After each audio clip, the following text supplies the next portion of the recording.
কথা। বন্ধুরা, আজকে বুড়ুর কথায় নিয়ে আইলাম আমার ঘরের নারায়ণ পূজা। শালগ্রাম শিলার পর্বটা তোমরা নিশ্চয়ই শুনছো, কেমন লাগলো জানায়ও কিন্তু। নারায়ণের আশীর্বাদে সংসারের সমস্ত বাধা বিপত্তি দূর হয় বইলা ধর্মীয় বিশ্বাস। তাই হিন্দুদের অনেকের ঘরেই বছরে একবার নারায়ণ পূজা বা সত্যনারায়ণ পূজা দেওয়ার রীতি।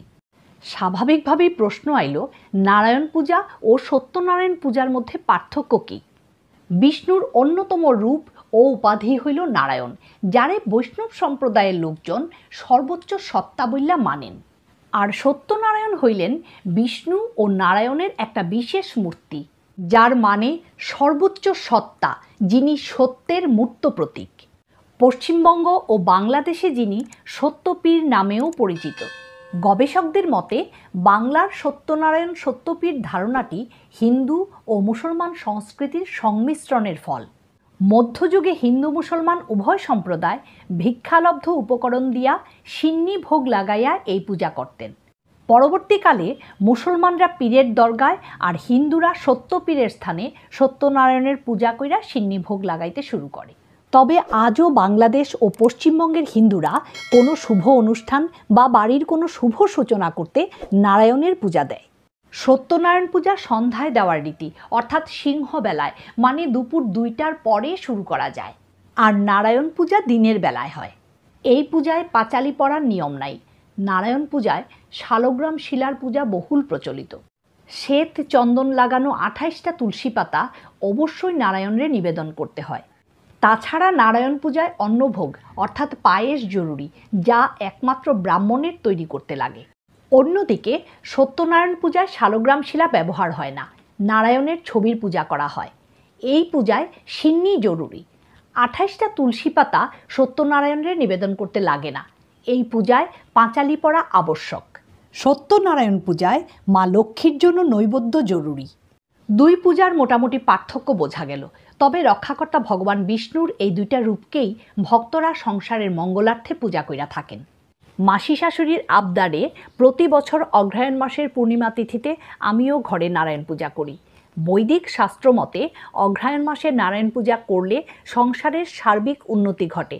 এইবার জাইনা নেই নারায়ণ পূজায় কী কী লাগে।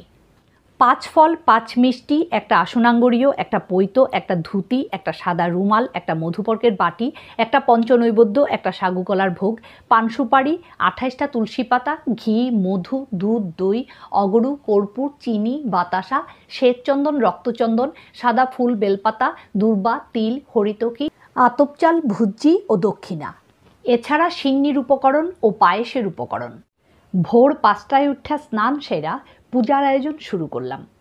ফল কাটার শেষে এইবার সিন্নি তৈরির পালা। সিন্নিতে প্রত্যেকটা জিনিস 1.5 সের, অর্থাৎ 1 পোয়া 1 ছটাক হিসাবে দিতে হয়।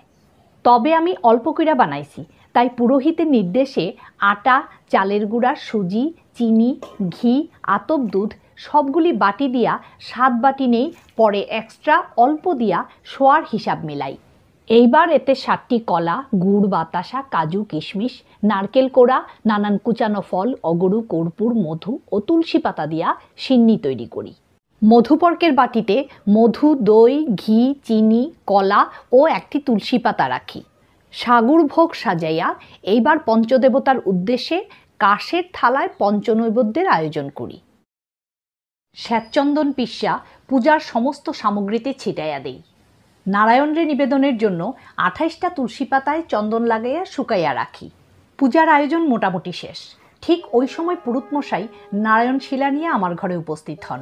শঙ্খধ্বনি উলুধ্বনিতে নারায়ণরে স্বাগত জানাই। পূজার আসনের চারদিকে 5 ফল 5 মিষ্টি, সিন্নি, সাগুর ভোগ, পঞ্চনৈবেদ্য, পান সুপারি, চন্দন লাগানো তুলসী পাতা ও ভুজ্জি সব সাজানো দেখা ঠাকুরমশাই খুব খুশি। এইবার অন্নভোগ তৈরির পালা ব্রাহ্মণের। তাই নারায়ণরে পায়েস নিবেদনের জন্য পুরুতমশাই কাজে লাগিয়া পড়লেন। পরমান্ন নিবেদন কইরা তিনি পূজায় বইলেন।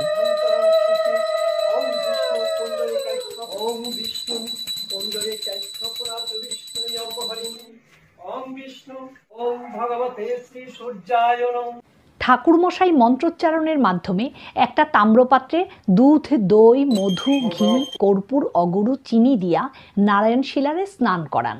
তারপর পরিষ্কার জলে ধুইয়া গামছা দিয়া মুইচ্ছা শ্বেত চন্দনে সাজান, পরে চন্দন মাখা তুলসী পাতা নারায়ণের উপরে রাইখা আসনে স্থাপন করেন।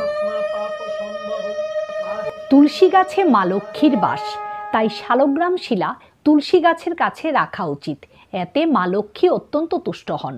শঙ্খচক্রম শুভম নমস্তে দিব্যচক্ষুষে নমো পিনাকো হস্তায় বজ্রহস্তায় বৈ নমঃ এতে গন্ধপুষ্পেয়ম ভুবনেশ্বরী দেব্যৈ নমঃ স্বাহা। ওম তদ বিষ্ণু পরমং পদম সদা পুষ্যন্তি সূরয়ং দিবিব চক্রাততম এত স্বচন্দন তুলসী পত্রং। ওম নমস্তে বহুরূপায় নমস্তেৈব দৃঢ়ভক্তিষ্ঠ কেশবে ব্রহ্মবিদ্যা। ঘিয়ের পঞ্চপ্রদীপ দিয়া আরতি শেষে সবাই আরতির শিখা মাথায় ছোঁয়ায়। এরপর হয় কর্পূরের আরতি।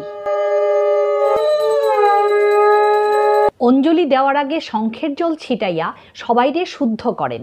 শুরু হয় অঞ্জলি। কৃষ্ণায় গোবিন্দায় নমো নমঃ। সবশেষে আমার পালা। নমঃ এষ সচন্দন পুষ্প তুলসী পত্রাঞ্জলি। অঞ্জলির শেষে ঠাকুরমশাই সবার কপালে চন্দনের ফোঁটা দিয়া একটা কইরা নারায়ণের চরণ তুলসী খাইতে দেন। হরণং সর্বব্যাধি বিনাশনম বিষ্ণু পদদকং প্রীতা শিরসি ধারয়ামহম।